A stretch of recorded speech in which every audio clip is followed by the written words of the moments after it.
To call Dr. Iftikhar Ali to talk about his books. You'll get a chance to ask any questions that you may have. The book will also be on sale at the end of the session at a discount of more than 30% from faculty and students.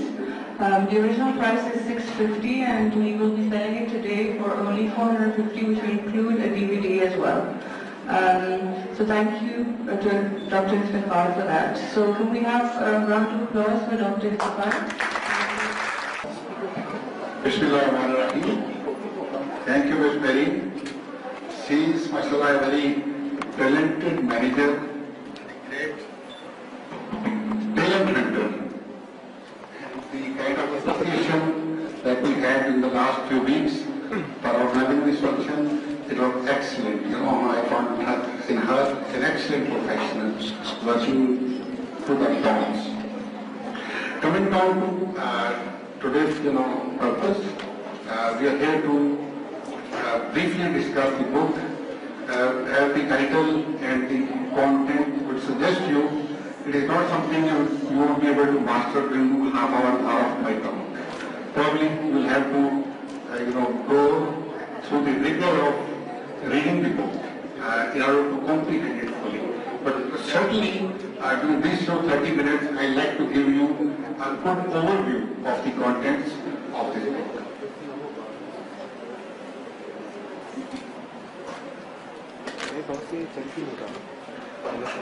Basically, the man has always endeavored to understand himself and his life. Right from times immemorial, even before Aristotle and Plato, there are many philosophers, they have quoted, they have tried to understand. And words of wisdom have been coming very, very regularly from very, very talented people, very, very wise people. But something, some gap has been always there. And to the last 2.5 decades, phenomenal developments have taken place. The science was able to devise those instruments where they could understand the mind and the brain. And this is the kind of revolution which has come up with the last little. I do understand the things have not trickled down, especially in our part of the world, because even now when I ask for some of the books from internationally from USA or from UK, they are, it counts, it's not available for your region. So many things are not even trickling down to us. Okay? Now, my effort has been during the process of writing this book to relate, to bring the knowledge and scientific discoveries and whatever has gone over all over the world on the human mind and human brain, in a very understandable and easy style for our people, for people our country. Basically, differentiating the brain from the mind has always been very, very confusing to people. Most of the educated people even cannot differentiate. So maybe they might have a very vague feeling. And the more the people try to find out, the more confused they get. And this has not happened, to only other people. It has happened to me also. This process probably took quite a number of years to me to break through this barrier. But somehow during the last 4 or 5 years especially, very, very phenomenal and very, very commendable work has been done by few neuroscientists and the neuropsychologists, and they have been able to give us a very good platform to understand our brain and our minds. So I have been briefly touching upon those. This is the sequence I will be going around.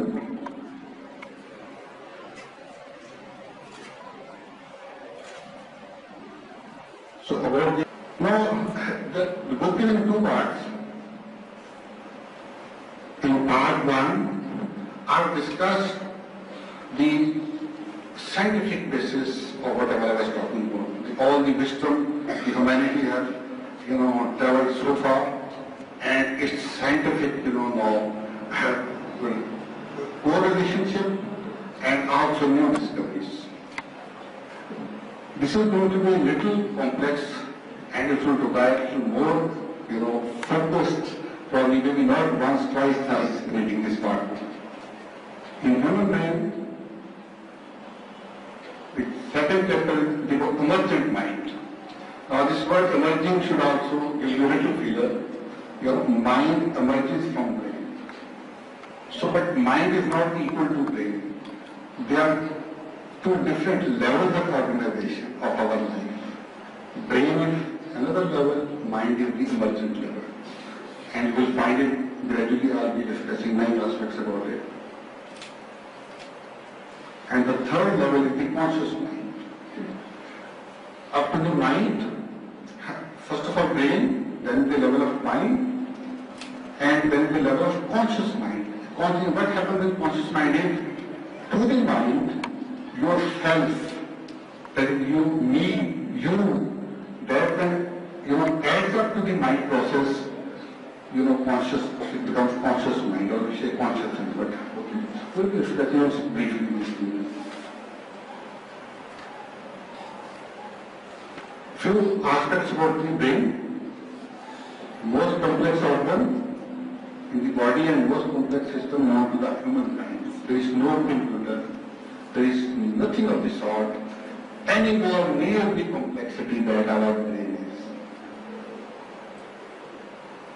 Just 3 times or so, but consumes about 20% of our energy.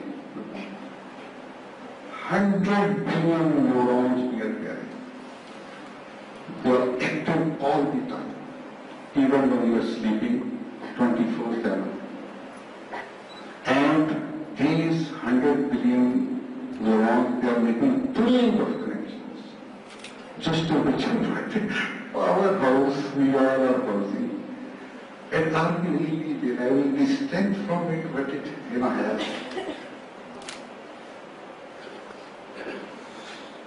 This is the only instrument we have to deal with the world. Okay? That's to manage the world. But always one should remember is its basic function is to keep this physical body alive. Many of the emotional aspects, other aspects of they emerge from this basic drive of the brain. Briefly I'm touching because obviously 30 minutes that's all I'm talking about. You will have to, all these things are given in the book. First of all, I've touched in the book the brain architecture. Brain architecture means what kind of arrangement is there. Basically, brain carries two kinds of parts. One is on the left you see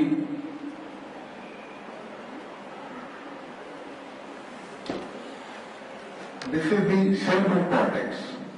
And brain architecture is one of the cerebral cortex patches, these are pieces of cortex. If you have seen some animals or sheep's brain, there is a thin layer over it. Okay, that is our cortex. And the other one is the different parts made up. They are not like a thin sheet like the cortex. They are just like some pieces of like we have butter or something like that. Those kind of like there are some corpuscles, some basal ganglia. So these are the two kinds of structures in our brain. Now coming down to the vertical hierarchy of our brain, basically it is 3.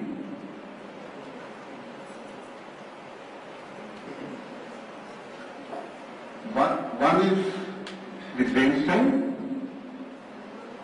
This is the part of our body which regulates all our unconscious functions. Like you are sitting here, you are breathing, your blood is circulating, control of blood circulation, your heart rate, you are able to eat something, your digestion, all of the things they are being controlled by the brainstem. It's very important organ. Second part is the limbic system. This one is concerned with our emotions. Very important part, plays very important role. And the third one is the cortex, which is more developed in probably human beings having such a refined form, and this is makes such human beings that if the kind of thinking we can do, the kind of creativity we can do, that's in the cortex. I'll not be explaining them. They're all explained in the book slightly, in brief form. This is the brainstem, which have different parts. This is the limbic system, important components of four. Amygdala is very important, which is one of the most, command center for the emotions. Okay, all our goods or, birds, they emerge from amygdala.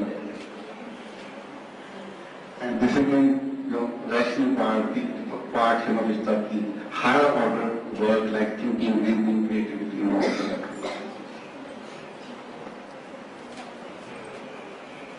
I've covered the horizontal order, I've covered the architecture of the brain, what kind of structures, two kinds of structure it has cerebral patches and the nuclei. I've touched the vertical hierarchy, brainstem, limbic system, and the cortex. Now I'm taking the horizontal organization. Again, left hemisphere and the right hemisphere. Most of the structures like amygdala, they are duplicated in both the regions. Like left hemisphere also have an amygdala, the right also. Left one has hippocampus, right one also has hippocampus.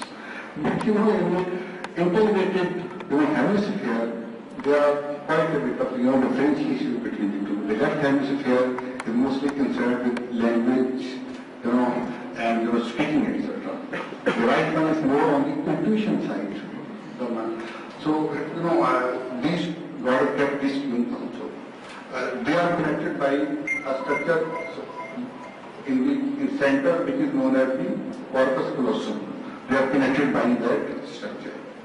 And God forbid something goes wrong with one of the hemisphere, the other hemisphere also has the capability to take over quite a bit of function of the other function also.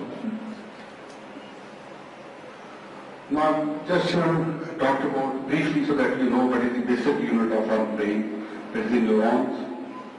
Basically, this is the cell body, this is the nucleus, this is the axons which carry the messages to other neurons, connectivity.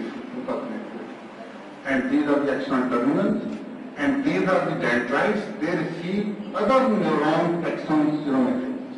Like, this axon's message is going to the other neuron dendrite, and other dendrite, axon's message is being received by the dendrite. So this is how the connectivity goes on.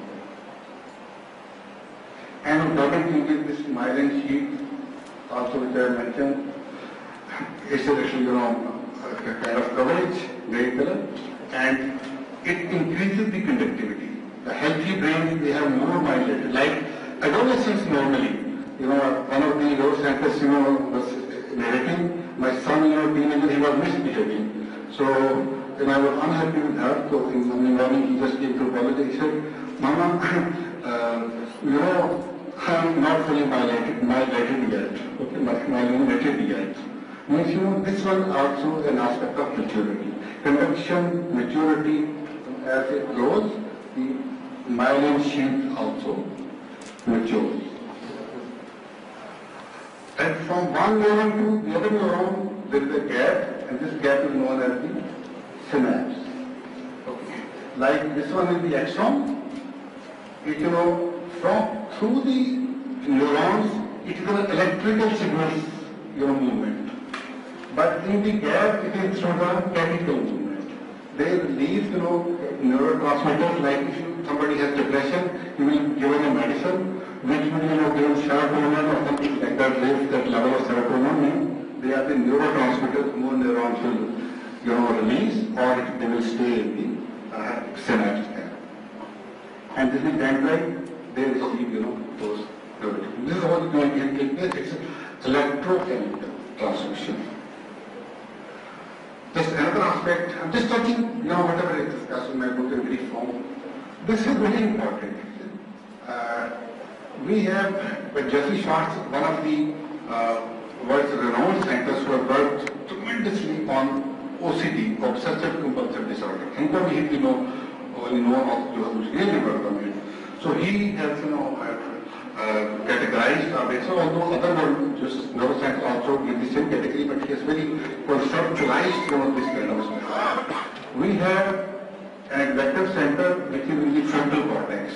When I will show you the little short video, you will see it. This is very important. Okay? It has assessment center and self-reference center. I will be touching that. Then there is the reward center. This is our part of the brain which is the center of pleasure. You eat something good, you will get a kick here in the reward center. You meet somebody whom you love, whom you care, okay, you get the kick in this. Okay. You do anything good if you like exercise. So this is the place. And this is the habit center. And I have also written the parts like basal ganglia. These are the actual brain parts. Like in here, it was the frontal cortex, it was the middle prefrontal cortex, and orbitofrontal cortex, it was the lateral prefrontal cortex. The vast center is the nuclear accumbent part of the brain. Here is the basal ganglia, which comprises caudate and glutamen. Okay, one receives the messages, and the other one deals with the action. This is the Uhuru center. This is very dangerous. Okay, the one who creates the answer. Somebody says something, just stare at us, or boss will speak to us well, or teacher will say, you got to fear. Okay, something will fail me, or something like that. So that is the Uhuru center, the alarm center. Okay, it is in the amygdala, in the insula, and anterior cingulate. Drive center are basic drives like, if I'm very hungry, or I need water, to take it. This is the drive center from where the joint will energy. So this is generally the layout of the drive center. But while I'm sharing with you people in the book is so that if I do something, I know, okay, your who center is Iftikhar, just hold on, okay? Or a habit center, I have also written here, just, I already know, since habit center in the brain, they are very close. Sits right next to the reward center of it. And it's intimately connected with it. They are almost like near fusion. So we must be extremely watchful what we indulge to feed our pleasure to the reward center. Okay? One is if consciously you want to take control of your life. Because if we don't, we will soon entrench in the habit center, have a deep rooted habit. It immediately very close activity. Expire out of control. This is how the addictions and the unhealthy behavior they get out of our control. Because we are not careful what we are having to play from. Okay, like smoking, something like that. Okay, yes.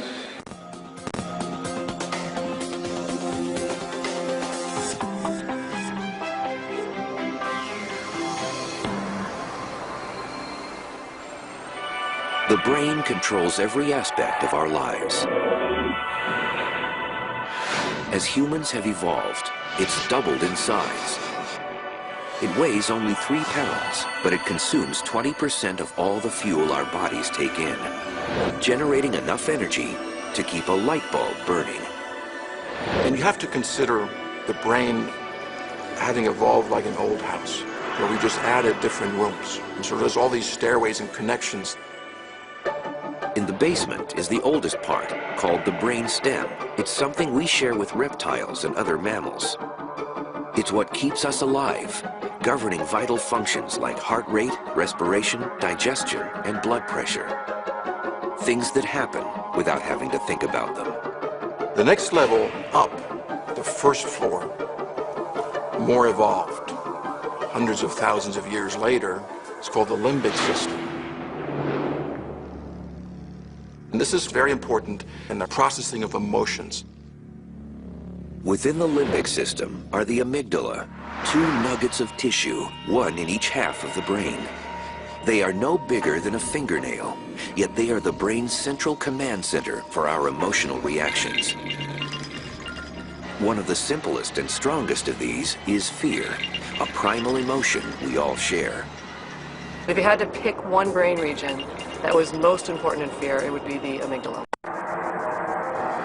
What scientists discovered is that as humans evolved, another part of the brain, called the cortex, also became involved in processing fear. The part that makes us most human about the brain is our frontal cortex. If the amygdala is the first floor, the cortex is the second floor of the brain. It's the brain's thin, wrinkly outer layer that's divided into 4 sets of lobes. If you unfolded the cortex of a monkey, it would be about the size of a piece of paper. If you unfolded our cortex, it's about 4 sheets of paper large. And the reason it's wrinkly is because you have to squish it all inside of the skull. The frontal lobes comprise the area just above our eyes, and these are the newest rooms of the brain. As humans evolved, the frontal lobes became the place where conscious, rational thought is processed. It's where we do our problem solving. The frontal lobes are so interesting because they are really the conductor of the brain. They synchronize all activity. Scientists made a major breakthrough in fear research when they found that information from our senses reaches the amygdala almost twice as fast as it takes to get to our frontal lobes. Let's now venture into a little more complex phenomenon because that was physical. And mind is something which is, indirectly, she can be seen, like I will be talking about in the neuroscience, labs, etc., like functional magnetic resonance imaging, like PET scanning. They did this, scanning which has enabled this 20-25 years breakthrough that I was talking about. But, right stage, like you can see the brain part, we cannot see the mind part, like that. In this chapter I have discussed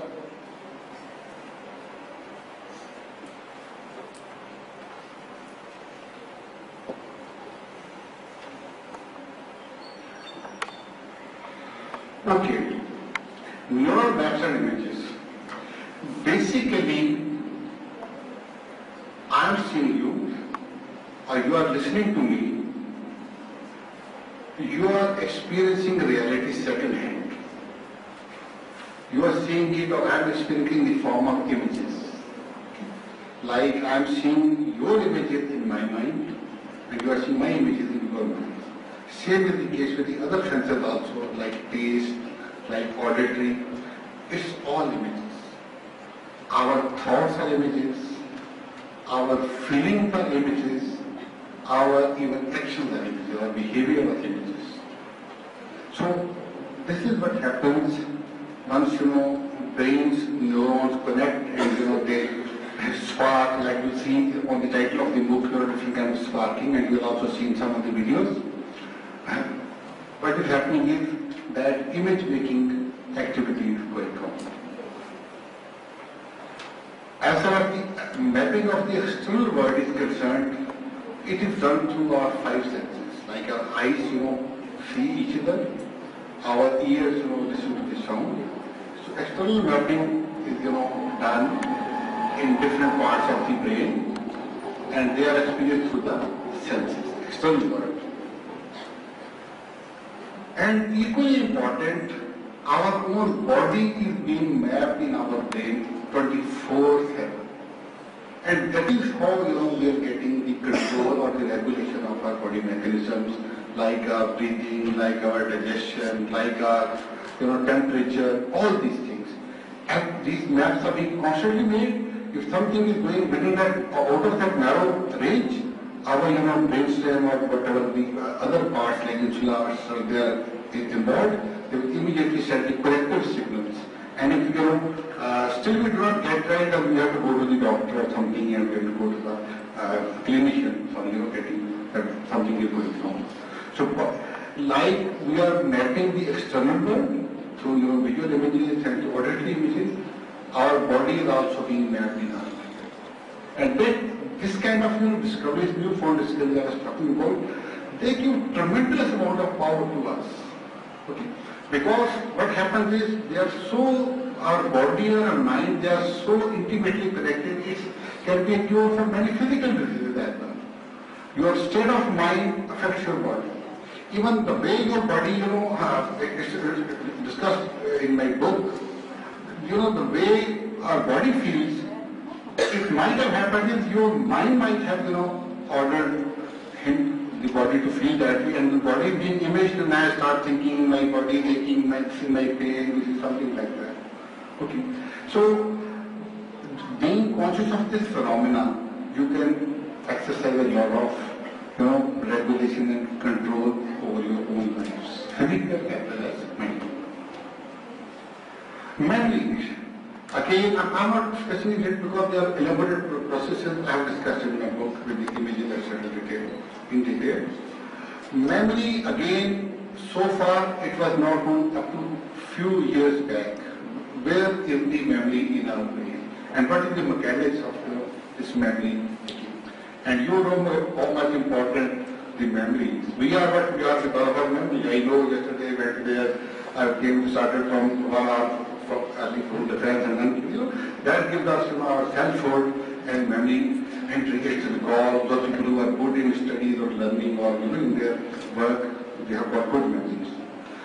The process of memory is discussed, and it's very interesting phenomenon. I can share in 2 sentences. Rest probably you will have to read the book. What happens is whatever we are seeing is a perception. Practically, you are listening to me, or I am talking to you, or I am seeing you. It's happening in different parts of the brain. They are known as the image-making parts of the brain.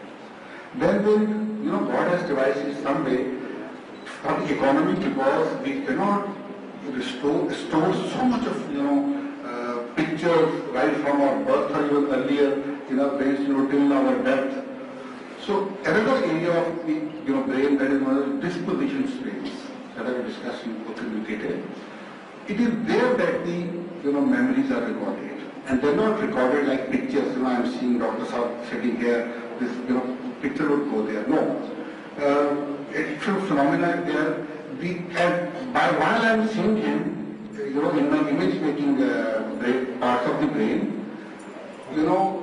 whatever neurons have been activated at this point of time. So their timing will be stored in that disposition space.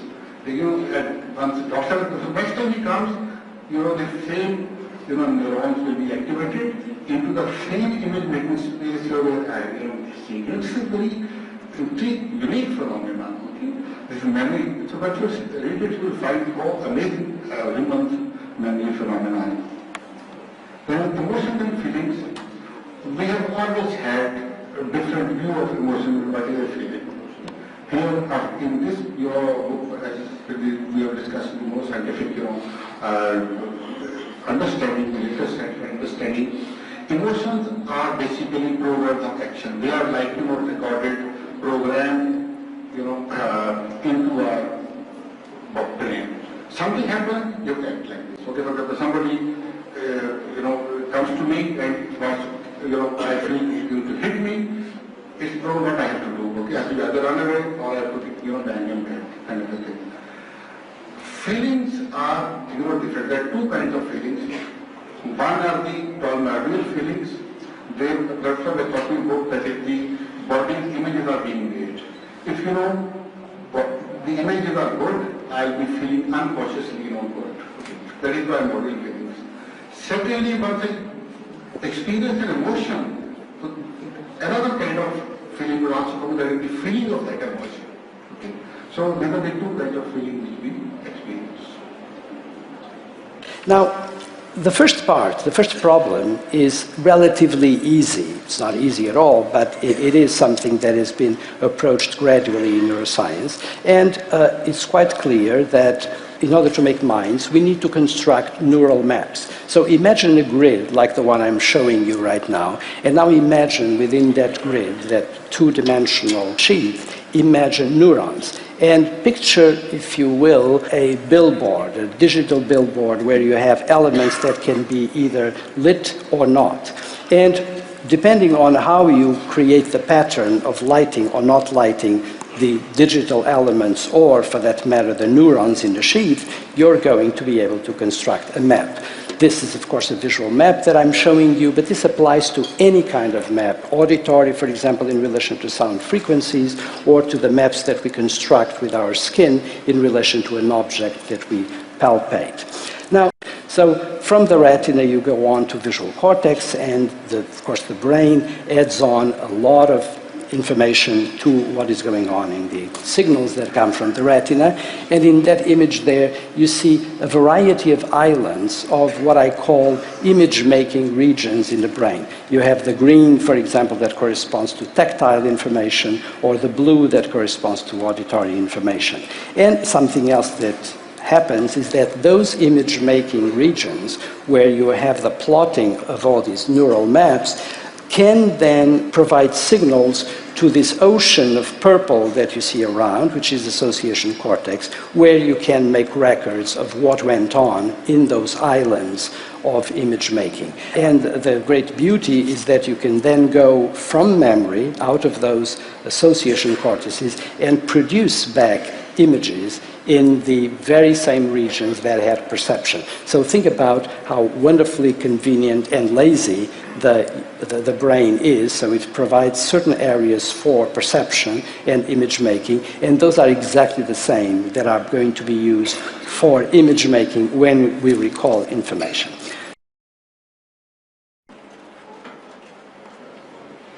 So this is what we are. Okay?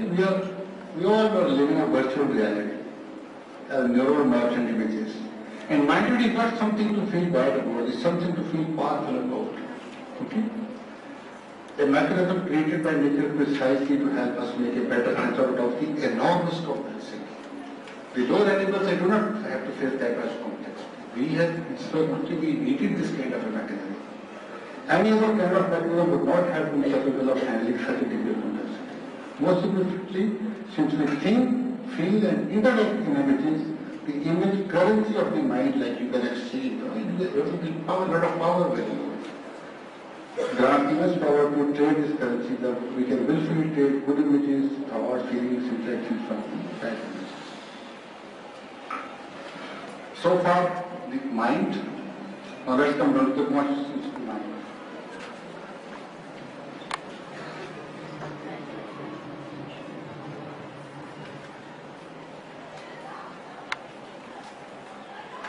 Mind, you have talked about, it's an image-making process, includes memory, etc. And then gets to recall, experiencing in the images, then recording them in the memory, even in recall, again we are reproducing the same in the image-making unit. Now once the self element is added, okay, that is when it is called, we are now a conscious mind. The consciousness comes when the self is added to the mind. Self plus mind is equal to conscious mind or consciousness. Now, self processes, self is also operating within us at three levels. One is the proto-self, that is the unconscious, at the unconscious level. Like I was talking about the brainstem regulating our different body mechanisms, like our digestion, blood circulation, all that. Then the core self, once we interact with the world or with other people, then whatever process takes place, that is known as the core self. It's like the core self. And core self also modifies the proto-self in the process. That is how we keep learning and keep growing also. And finally, the autobiographic self is when to the proto-self and the core self, you add up all your memories, your all previous lives, your experiences. It's whole self, that is the autobiographical self. I'm not going to read back because it probably will not be comprehensible in short time, you will have to probably read it, okay? The first stage will be core self, second stage will be the proto self, core self, and the autobiographical self.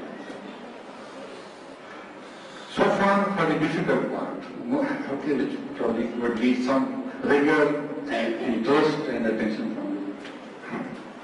Mind you, whatever I have talked about videos I am showing, I will put them in DVDs video. book also. In complete form here, I've just used the abridged form.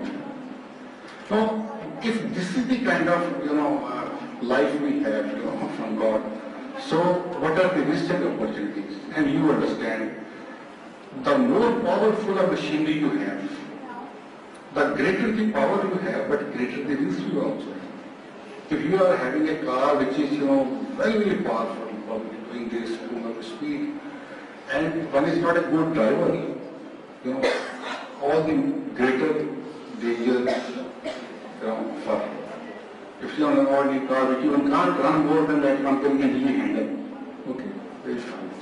So this puts a lot of responsibility on us to handle those hundreds of billions, trillions of connections, this complex mechanism which is not replicable anywhere in the world. Artificial intelligence, people do talk about it, but at least I can say, and people have already, acknowledging it, that it will probably never be able to replicate the human mind. Okay? In this also I need to write a few more, but because I had lesser time, so I thought I should be more, content with the important aspects. So I've covered these areas in part 2. First of all, a truly important phenomena, that is the spin master in our brain. The one who creates stories, the one who says so and so is good, so and so bad. If somebody got, even it has little information, it will fill in from its own and make a full-fledged story, very convincing for herself also and for other people also. This is the spin master and the writer, the neuroscientist, I'll be showing you also again. Professor Galania, he has labeled it as interpreter. Okay, it's in our left brain. Okay. Beliefs, very important part, because we run our lives through beliefs. But it's a double-edged sword. You see a deteriorating phenomena. Okay, nobody would give him life just like that. Probably they will develop beliefs like that. Okay, it's the double-edged sword. And again, this is a very powerful message, acknowledge change. It's not only like even I was coming with my colleague from home to here, so there was a message kind of a thing.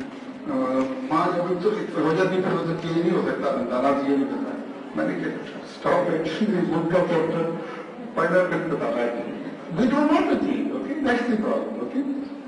But you have always the mechanism to change. Very, very, very. Change will not my destiny. Again, a very, great revelation in the last 20 years. Okay, genes, if I got a little poor genes than you, okay, I'm not handicapped. Okay? All your handicap is slightly touch upon it. Okay?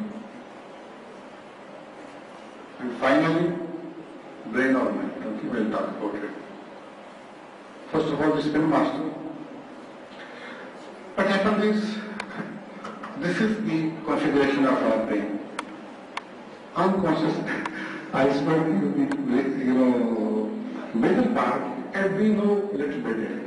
But human nature is such that probably the reason is, unless you understand something, unless you comprehend something, you are unable to control it. So, but human mind does it. Hundreds of things are going on at the unconscious level. So he is not able to understand that. He is just understanding a small little part of it. The rest, I was saying the interpreter part. This is what creating stories. So we have to take our stories, our interpretations with a pinch of salt. Okay? Again, a very interesting phenomenon. This is the scientifically very proved evidence that most of these things happen unconsciously. What they have recorded is, for example, if I have to raise my finger or I have, like this, I have to speak with my tongue, a signal would go about 5 seconds before I act upon it. From here to here it is, this is the point of action where my finger would start moving, and where my brain gave a signal, it was half a second, 0.5 seconds. So for 0.3 seconds, I do not know. My brain has given me the signal to raise my finger. This is just 1-2 seconds. Okay. Where I have the visual bar, I can stop. ये pen नहीं उठानी है या मैं आपको इस तरह नहीं करना है. Okay, या नहीं करना. And most of us, those we don't exercise this visual bar. गुस्सा अच्छा है, हमारा ख्याल आ गया हो. क्या तो पूरी तरह की दिमाग में भेजेंगे. Unconscious. You don't have any control over it. You are unconscious. All kinds of crazy, things would come in your mind. So it is here between these two sides. And that's why people go to do meditation and all kind of things too. Frontal lobe we were talking about, the center we were talking about. That is where this point to second comes in. Again, our brain, I was told its basic function is to our survival. Now what is happening is life we see it. Processing is something like this. This is my eye. There is a portion I told you the limbic system that is thalamus, which receives all the signals from all the senses. Then it relates to the relevant part, which is the occipital lobe of the cortex, where the visual processing, real images, they are processed. Or this is the normal process. Now what happens is, this amygdala is also a very watchful organ in the body. It keeps, monitoring the signals of the thalamus. Now, the moment it gets the signal, it will create an alarm, and before it goes to the cortex, the higher thinking brain, it will go to. And before we are ever aware of it, a snake, okay, we'll move our leg or we'll run away or something like that. Consciously, if you have thought about it, it's the whole story is given in my book, okay, this kind of thing happens. So this is also a life-saving mechanism. So again, many of the things we do, okay, sometimes we shout at somebody, sometimes we start fighting with somebody. Okay, something we do something even good. We do not go by you direct. Okay? But this interpreter has to justify that later. Okay? As a video will explain, what we try to do is even backward phenomena we refer that I did it intentionally or something like that. Because then we find people of why I did this something like that. Where do you even do? You do not know. Okay, you have done it. Why you have done it. This is briefly the interpreter module. Double-edged sword. Now we have to remember is this is the logical levels. We have the environment, the outermost part of our personality. Then we have the behavior, whatever we do, like I say thank you very much or something nicely or something there. Then is the capability, skills, okay, from there, whatever I can do. My behavior generates from that capability. And then very important, beliefs. They're partly conscious, they're partly unconscious. And they are the results. I have discussed in my book very detailed what are the sources, what they do for us, and how they operate, But here, because of short time, I just type them briefly. Then identity, okay, the overall kind of feeling that you get, okay, what I know. Then I say, I'm a very happy person, or I'm a very talented person, or I'm very weak at learning. These are the kind of different traits. Okay, then higher. So beliefs are at a very important level. Faith, control, they also get the higher part also and the lower part.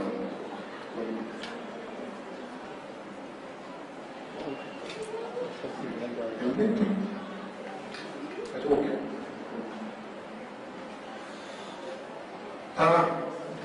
This is not normally kind of the way the beliefs are discussed. Okay, but very promising notes and just more work he has done on with a book, why we believe what we believe, and he has got a lot on the belief system.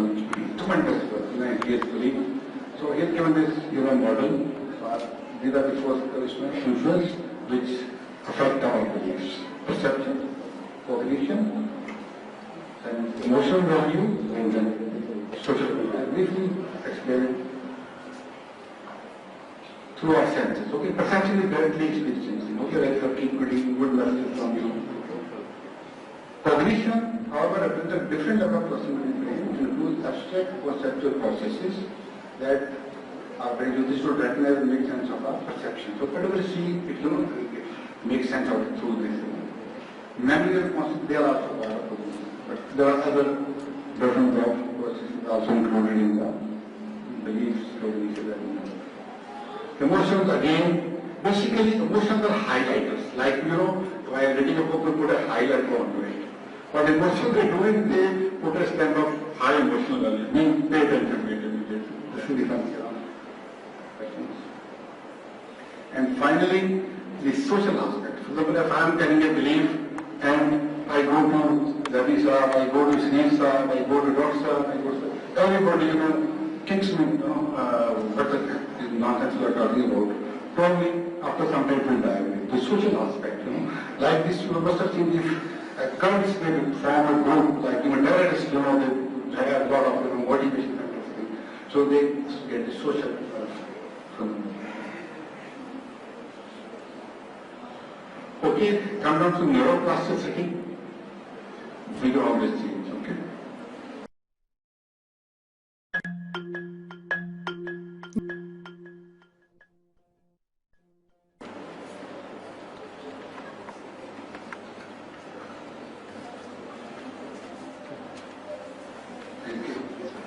So it is our ability of our brain to reorganize itself. Mind you, the word reorganize itself. Our mind is in fact a complex system. Complex systems, even in the physical world, they have their own dynamics. And one of their very significant properties, they are self-organizing. According to, as the things go on, they keep, readjusting and reorganizing. So our brain reorganizes itself, forming new neural connections throughout life. And it allows the nerves in the brain to adjust, for two reasons.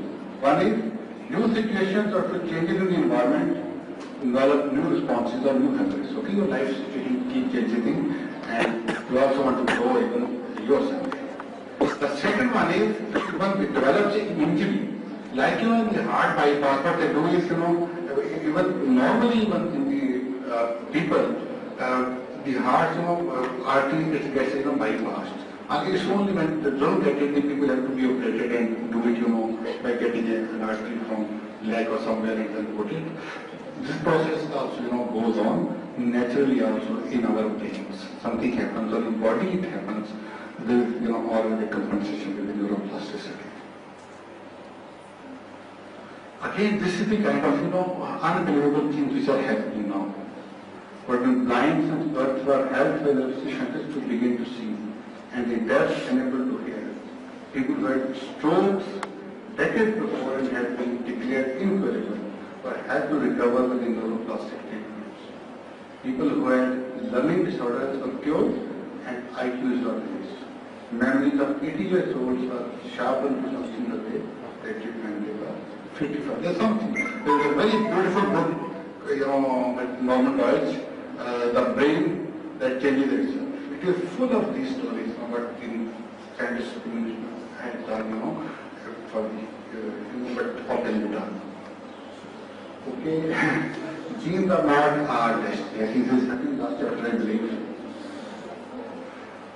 In simple form, before explaining to you the diagram, basically we get our heredity from our parents in the form of genes. And genes, they stand for different traits like, IQ or something, or, energy, or, being very happy or something like that. There are about 30,000 genes we inherit. The point is, what is the message of hope is, that it's not only just having a gene that is important. That gene is useless, with me, unless this gene gets gene expression. And what is the gene expression? Gene expression is the process of, gene making RNA, ribonucleic acid, RNA making the protein, and that protein is the one, brings change in my life. So the person has got very, powerful gene, and he either through his own thinking, thoughts, or lifestyle, or habits, or due to family nurturing, that gene is not expressing itself. So far, and that is a useless gene. A person who has got an average gene, he gets, all kind of nourishment and he is, keeping good lifestyle, good thoughts, good habits, he will be the best, he will be probably much ahead of that person as persons.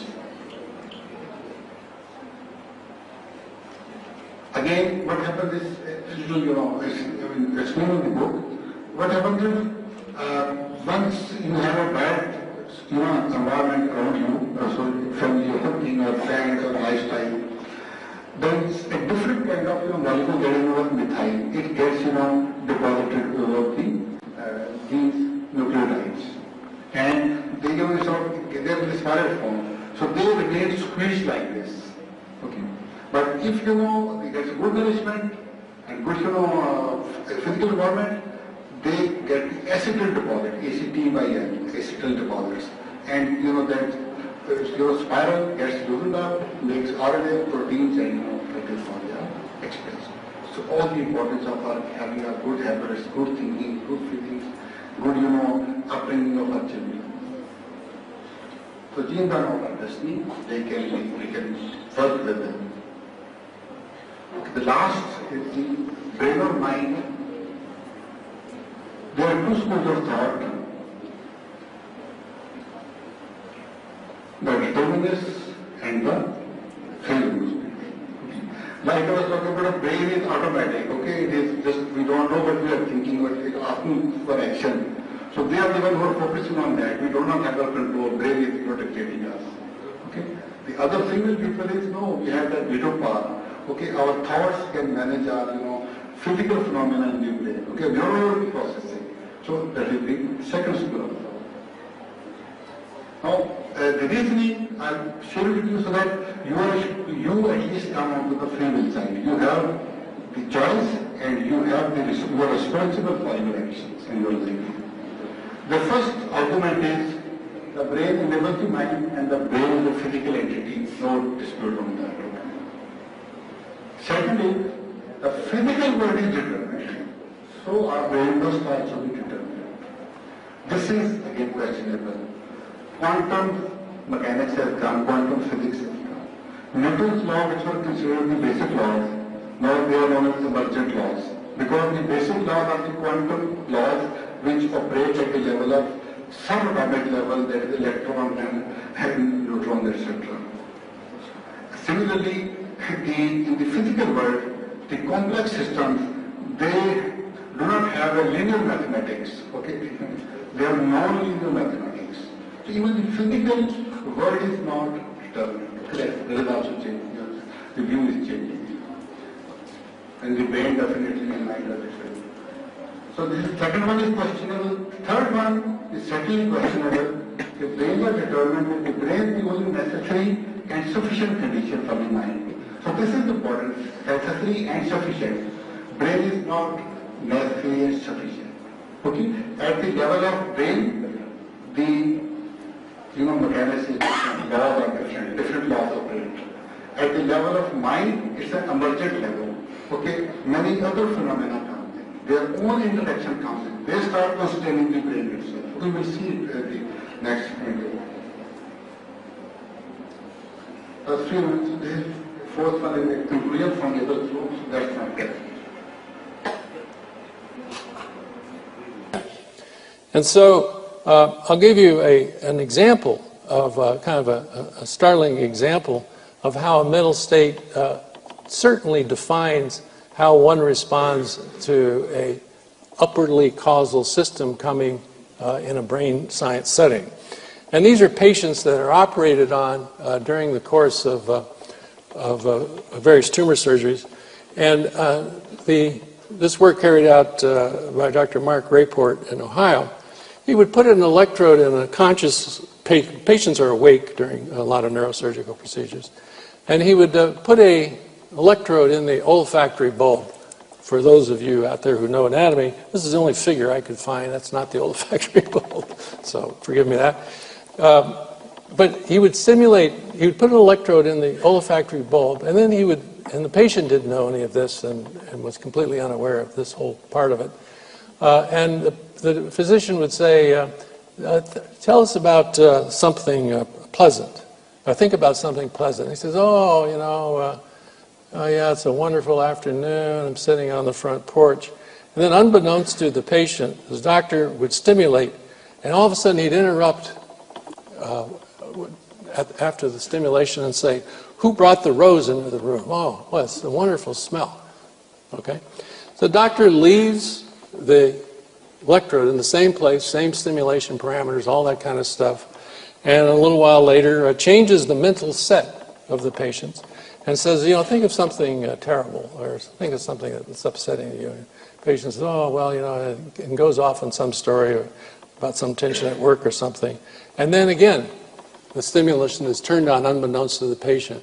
And all of a sudden the patient says, "Who brought that rotten egg into the room?" What is that? It's terrible. Get that smell out of here, you know. So my head's open.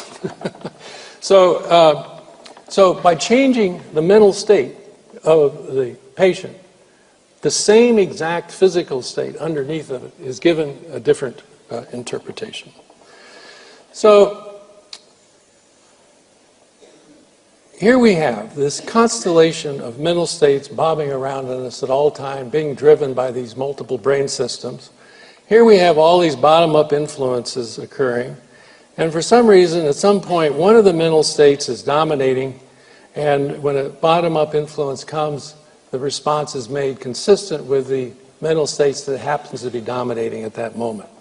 How that domination occurs, as I've said time and time again, I don't think we truly understand, but it's certainly influenced by all the things we do, by the practice that we engage in, by the thoughts that we carry, by the things that come from that priming of those kinds of ideas, and so forth.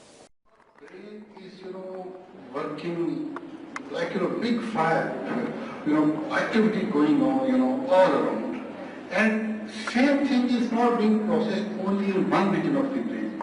It's being processed in multiple regions of the brain. That's why, you know, many mental states, many things are being processed. Even the same things are being processed in multiple, you know, parts of the brain. So all that mental state, you know, gets dominated, still process more. But generally, it's having a general review, a general state of mind, the kind of like, you know, having a good state of mind, remembering what you want. You know, olfactory bulb given an electrical, you know, spark. He said, "Oh, beautiful smell, okay, rose." And same place, same everything, he don't do it for me, same place, nobody touched it. And he was remembering a bad event, given similar rotten eggs. So that's why our mental states are so important, they change our brains also. So finally, I put this, you know, metaphor, Surah theme. लकद खलक़ना इंसान फी अहसन तक़वीम सुम्मा रददनाहु अस्फला साफिलीन. God has given us, you know, the best of creations. Okay, we have the potential to climb the mountains. Okay, but He has not put us there. Okay, this is what you are. No. Summa radadnahu asfala safilin, lowest of the lowest. And I put you only the person who will struggle. He will be the climber.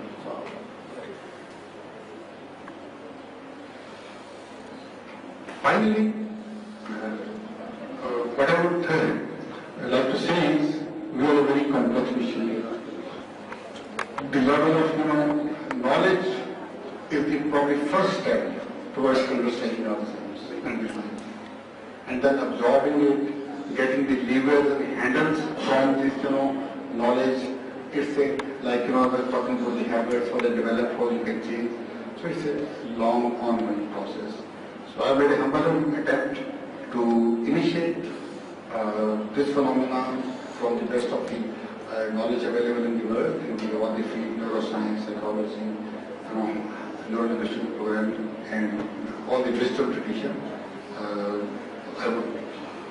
hope, you know, it helps me, it helps my colleagues, you, and everyone. Thank you very much.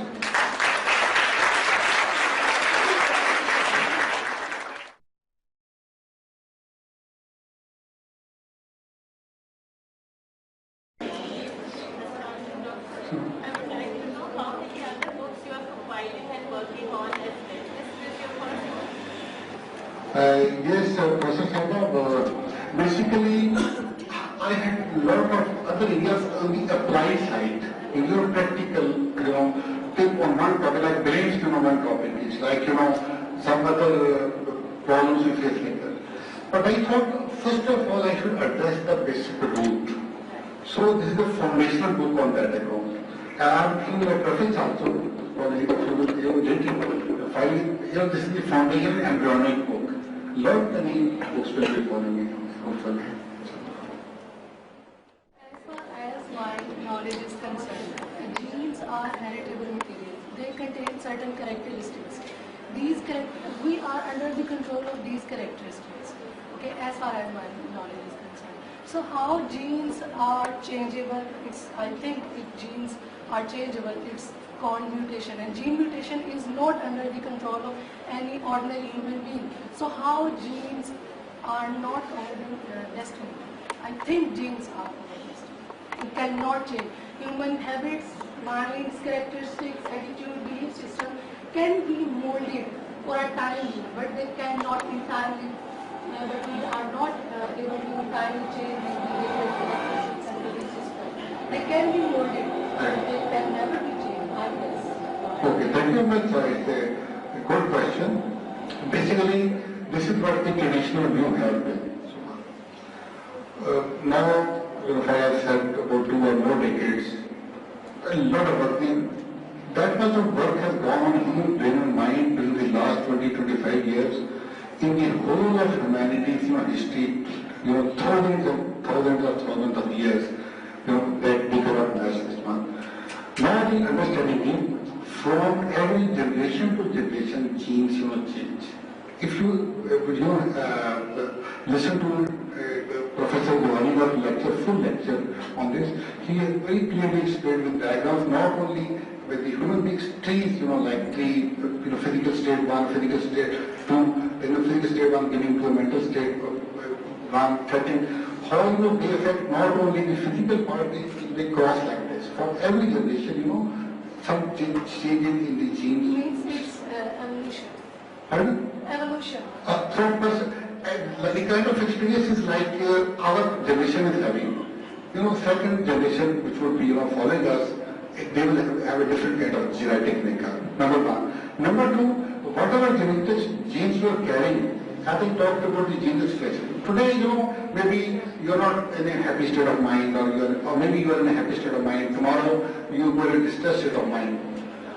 What will happen is, those genes which are expressing very powerfully and you are very, very happy.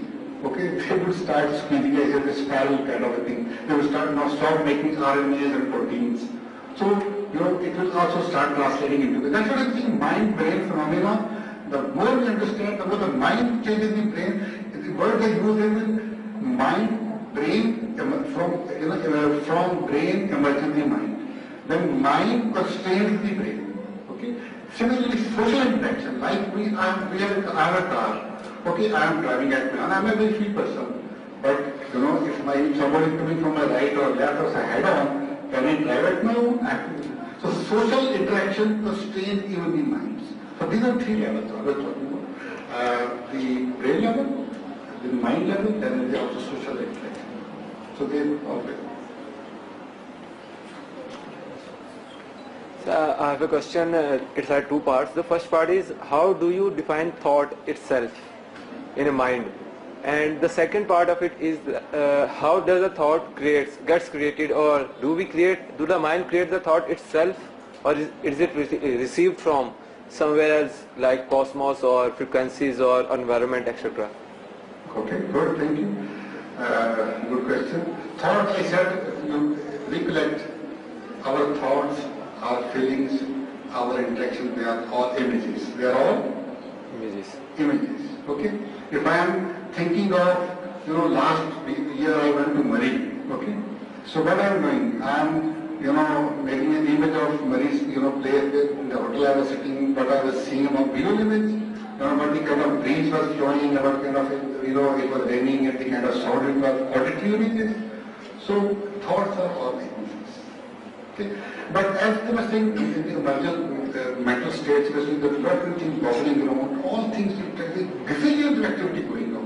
If you see it through a functional magnetic imaging, there are also in my video which I put there, you will find that brains sparking, here, comes activity. So those are creating your thoughts. Images in the form of images, auditory images, taste images, film, images of videos. Images of the past experiences, memory. It could be, again I have touched in the book, images can be, there are three types, okay. One is the perception, directly on his face, okay. Second is the memory, recalled images from the past. Third one is constructed images. I can think, okay, tomorrow, the president of Pakistan, or tomorrow I am the, something or something I have created so much, okay. This is the constructed images. Thank you, sir. I think Marine feels we are running out of time. Thank you very much. It has been a pleasure talking to you.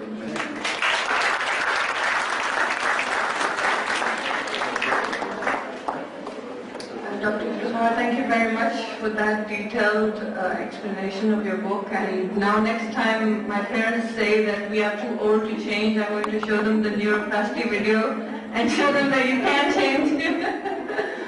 So this explanation is no longer good enough. I would like to call Ms. Talat to give her views of the book, and then I will call Ms. Aisha Ruhi to thank Dr. Iftikhar for today. So Ms. Talat, would you like to come first?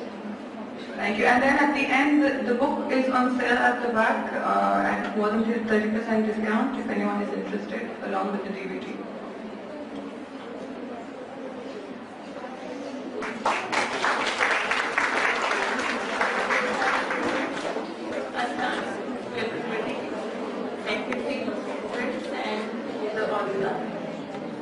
The first time it was a pleasure listening to an author in person. Your book, Getting to the Heart of Human Mind, you took a humongous task of giving us the neurological brain and its existence. And you are certainly right in telling us that neurologically we can identify brain and its areas, but about the brain and the mind, where is it localized and how it functions is the most mysterious, tricky thing. And certainly you have come up with the theoretical models. Certainly you are talking about the images, eidetics, and how these eidetics have got their neurological basis, and how these eidetics are formed through the socialization process and that role. We very much take into account all of these. Iftikhar साहब, आपसे आपकी बात सुनना बाइस इफ्तिखार था, बहुत लुत्फ आया, बहुत मजा आया, और यकीन कीजिए किताब तो हम पढ़ेंगे और उससे लुत्फ अंदोज होंगे।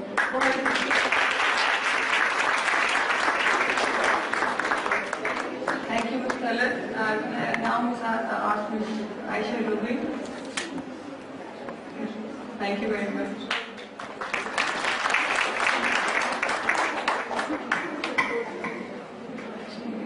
I studied physiology when I was doing my metric. Thank you for recalling my memory. It will not all of it, but I did remember some of the things that you mentioned. Of course, it is really a huge effort on your part, the book, and I myself learned quite a few things that we can't blame it on our genes because it is like this. We can't change. We can change. Thank you very much for giving us a lot of information. I'm sure quite a few of us are going to buy this book and go through it. Thank you once again.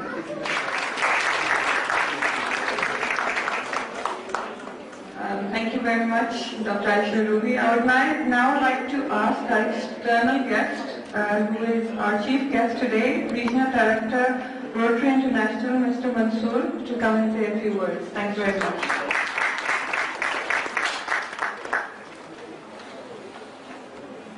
Thank you very much. It's my proud privilege to address this august house. And first of all, I would like to congratulate Colonel Iftikhar for writing such a wonderful and a magnificent book. As a fresh medical graduate, I came across some of these topics, especially this neuro-linguistic programming, and I've been practicing neuro-linguistic programming. So apart from the theory which Colonel Iftikhar has discussed, a typical question which we ask in every discussion is, what is in it for me? So the thing which is there for you, for the incoming professionals, especially in the field of psychiatry and psychology, it is the neuro-linguistic programming which is for you.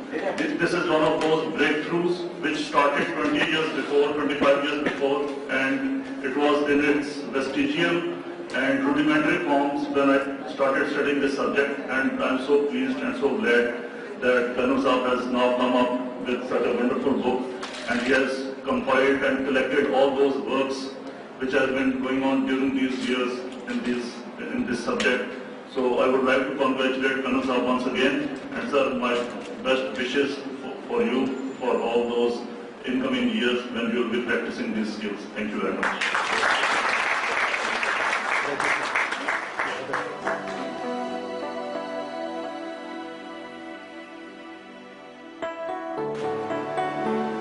So about your